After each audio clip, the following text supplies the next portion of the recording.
प्यारे विद्यार्थियों, आज हम कक्षा 8 विज्ञान का अध्याय 2 सूक्ष्म जीव हमारे मित्र और शत्रु चैप्टर 2 को पढ़ेंगे, जो कि एनसीईआरटी और सीबीएसई हिंदी माध्यम के प्रमुख प्रश्न उत्तर आपके सामने इस क्लास में हम सोल्व करेंगे।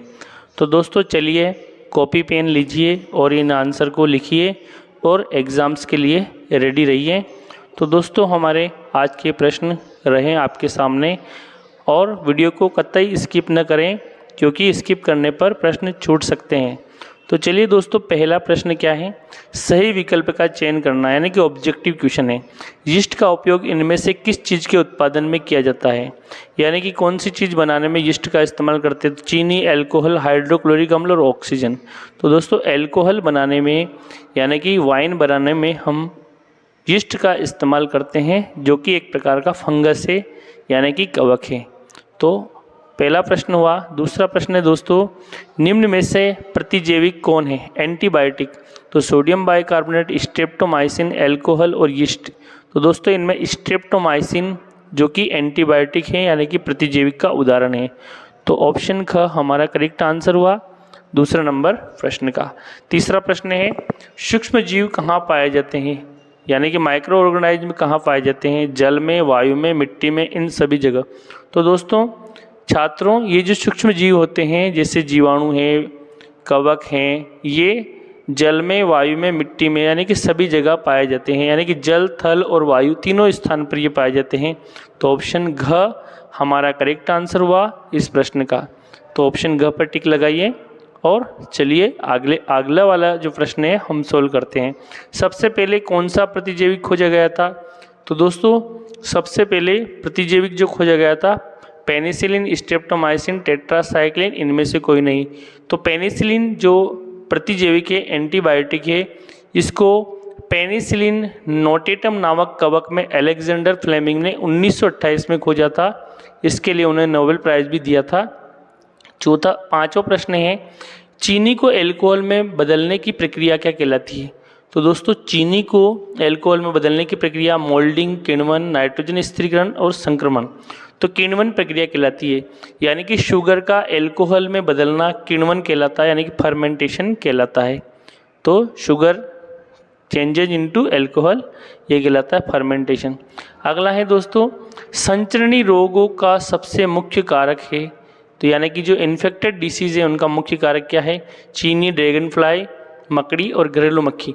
तो प्रमुख जो कारक है वो है घरेलू मक्खी, यानी कि जो घर की जो मक्खी है वो सबसे ज़्यादा रोग फैलाने का कारक है। तो यानी कि ऑप्शन घ हमारा करेक्ट आंसर हुआ। तो दोस्तों आपको प्रश्न सुनने में मज़े आ रहे होंगे ना, बिल्कुल।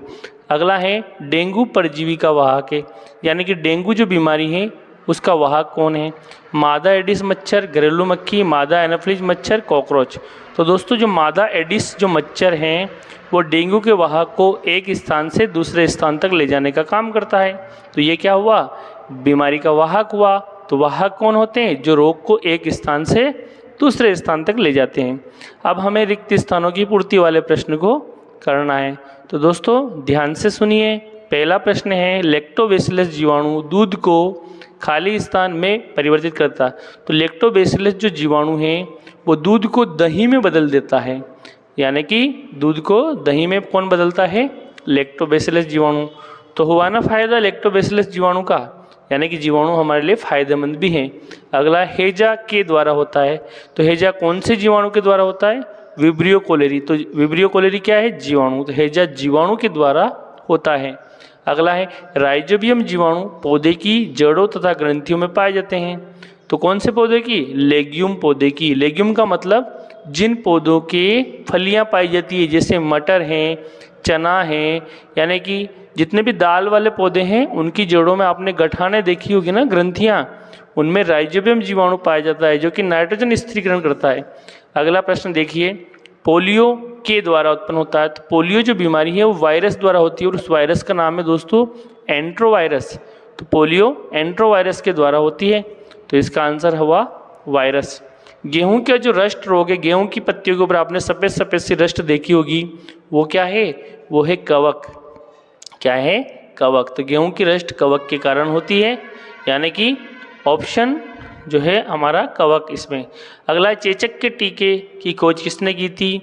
तो दोस्तों चेचक के जो टीके की खोज एडवर्ड जेनर ने की थी, और एडवर्ड जेनर को इस क्षेत्र में इसकी खोज के लिए नोबेल प्राइज भी दिया था। रोगाणुओं से लड़ने के लिए हमारा शरीर क्या करता है? एंटीबॉडी बनाता है, यानी कि रोग प्रतिरक्षा उत्पन्न करता है। तो प्रतिरक्षा प्रणाली मजबूत करता है ताकि हम रोगों से लड़ सकें। तो दोस्तों हमने महत्वपूर्ण जो खाली स्थान वाले, रिक्त स्थान वाले प्रश्न सोल्व किए। अब चलिए आगे हम और भी प्रश्न करेंगे। अब हमें क्या करना है? हमें मैच करना है, यानी कि कॉलम ए को कॉलम बी से मैच करना है, जो कि इंटरेस्टिंग टॉपिक है हमारा। अगर आपने पार्ट अच्छा पढ़ा तो आप आराम से कर लोगे। देखिए हम मैच करेंगे, तो मैच के लिए आपको एक तरफ कॉलम ए में जीवाणु, राइजोबियम, लैक्टोबैसिलस, यीस्ट और एक प्रोटोजोआ और एक विषाणु। अब यानी कि कॉलम ए का संबंध कॉलम बी से किन किन से है उनको हम देखेंगे। देखिए नाइट्रोजन स्थिरीकरण, दही का जमना, ब्रेड की बेकिंग, मलेरिया का कारक, हैजा कारक, एड्स का कारक और प्रतिजैविक। तो जीवाणु तो हैजा का कारक ही। राइजोबियम क्या कार्य करता है? राइजोबियम नाइट्रोजन स्थिरीकरण करता है। लैक्टोबैसिलस दही को जमाता है। यीस्ट जो है ब्रेड की बेकिंग में काम में आता है।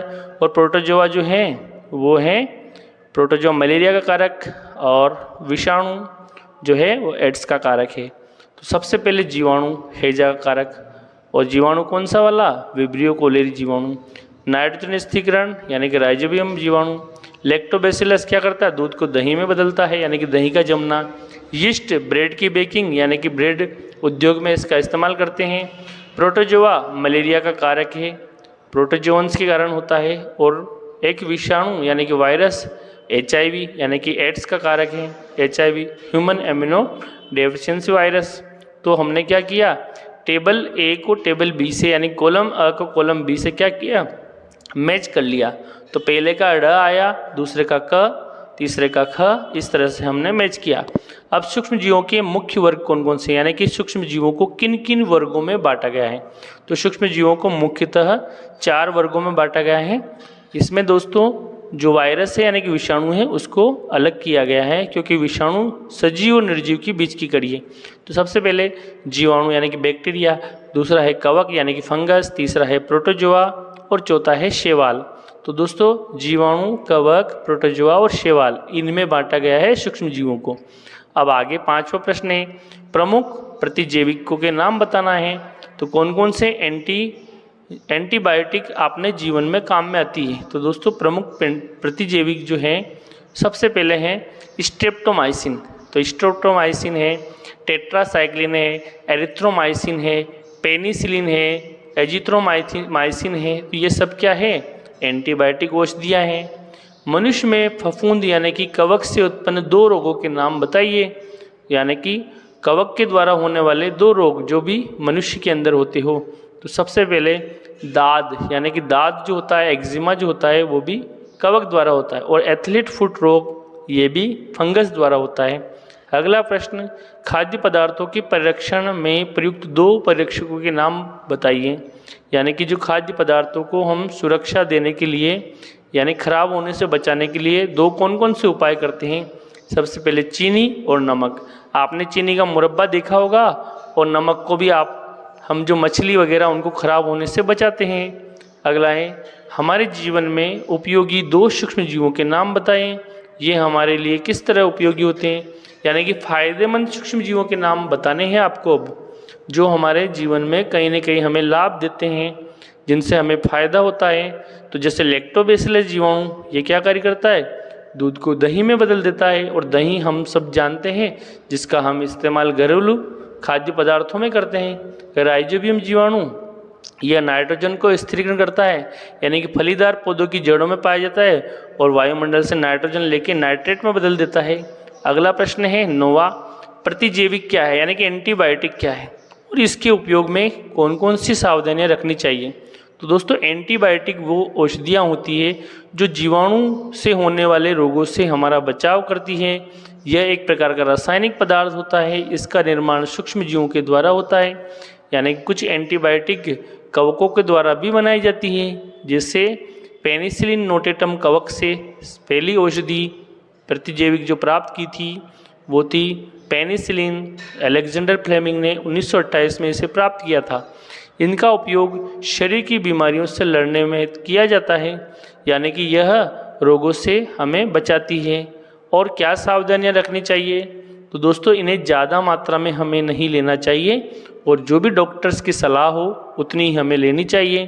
तो प्रतिजैविक डॉक्टर की सलाह पर ही लेनी चाहिए, यानी कि अननेसेसरी हमें इनको नहीं लेना चाहिए। हमें इसका कोर्स पूरा करना चाहिए, अन्यथा अगली बार यह असर नहीं करेगी। यानी कि एक निर्धारित जो कोर्स होता है इसका उतना ही लेना चाहिए। इसका अधिक प्रयोग शरीर में उपस्थित लाभदायक जीवाणु को भी नष्ट कर देता है। दोस्तों ये एंटीबायोटिक जो होती है जीवाणु के ऊपर कार्य करती है, जीवाणु के ऊपर जो झिल्ली होती है उसको नष्ट कर देती है। विषाणु से उत्पन्न रोगों के लिए एंटीबायोटिक औषधि का कोई असर नहीं होता है, अतः वायरस जनित रोगों के लिए एंटीबायोटिक नहीं लेना चाहिए। अगला प्रश्न रहा आपके लिए, भोज्य पदार्थों की परिरक्षण के विभिन्न उपायों को लिखिए। यानी खाद्य पदार्थों को परिरक्षण के लिए क्या क्या उपाय कर सकते हैं। तो भोज्य पदार्थों के परिरक्षण के निम्न उपाय हैं। देखिए क्या क्या उपाय हम भोज्य यानी खाद्य पदार्थों को परिरक्षण के लिए करते हैं। सबसे पहले नमक द्वारा परिरक्षण, यानी नमक से भी हम खाद्य पदार्थों को खराब होने से बचाते हैं। जैसे नमक का उपयोग मांस और मछली को लंबे समय तक परिरक्षित रखने के लिए भी किया जाता है। दोस्तों मछलियों को एक स्थान से दूसरे स्थान तक पहुंचाते हैं तो उसके ऊपर नमक रखा जाता है। चीनी द्वारा भी परीक्षण किया जाता है। चीनी खाद्य पदार्थों में मौजूद नमी को कम कर देती है और जीवाणु की वृद्धि को रोक देती है। जैसा कि आपको पता है अचार और मुरब्बा जो चीनी से ही बनाया जाता है। तेल और सिरके का इस्तेमाल भी परीक्षण में किया जाता है। जैसे आपने देखा होगा अचार जो है वो तेल में डाला जाता है, ये जीवाणुओं को मारकर भोजन को सुरक्षित रखता है, इसीलिए अचार यानी पिकल्स को तेल में रखा जाता है। और इस विधि से सब्जियां, फल, मांस, मछली आदि का परीक्षण किया जाता है। दोस्तों परिरक्षण का मतलब क्या है? सूक्ष्म जीवों से इनको बचाना, खराब होने से बचाना। गर्म और ठंडा करके परीक्षण किया जा सकता है। जैसे सब्जियां और अन्य चीज़ों को हम फ्रीज में रख देते हैं, इस तरह से भी। जैसे आपने देखा होगा दूध को हम गर्म कर देते हैं ताकि उसमें जो हानिकारक जीवाणु मर जाए, नष्ट हो जाए। दूध को गर्म कर खराब होने से भी बचाया जा सकता है।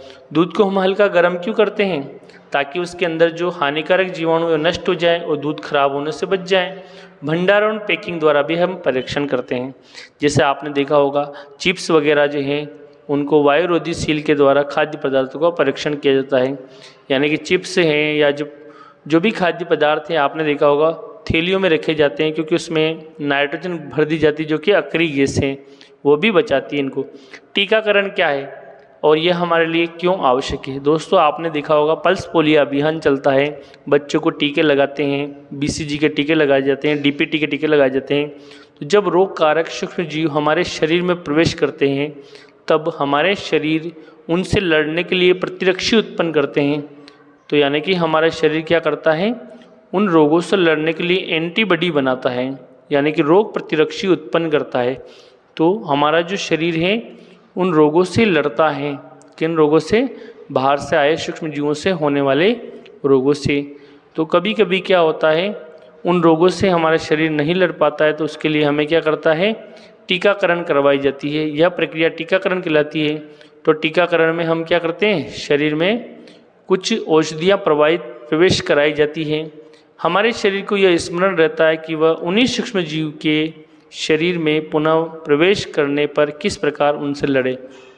यानी कि टीकाकरण में औषधियाँ हमारे शरीर में प्रवेश कराई जाती है। टीकाकरण रोग कारक सूक्ष्म जीव से हमारी सुरक्षा करता है। यानी कि टीकाकरण करवाने पर वो जो दवाई है वो आने वाले सूक्ष्म जीवों से हमें लड़ने के लिए मजबूत बनाती है, तैयार करती है। देखिए कोशिका के आकार का जीवों के आकार के साथ कोई संबंध नहीं होता है। क्या आप इससे सहमत हैं? अपने उत्तर का कारण बताइए। तो दोस्तों कोशिका का आकार और जीव का आकार, इसका आपस में क्या संबंध है?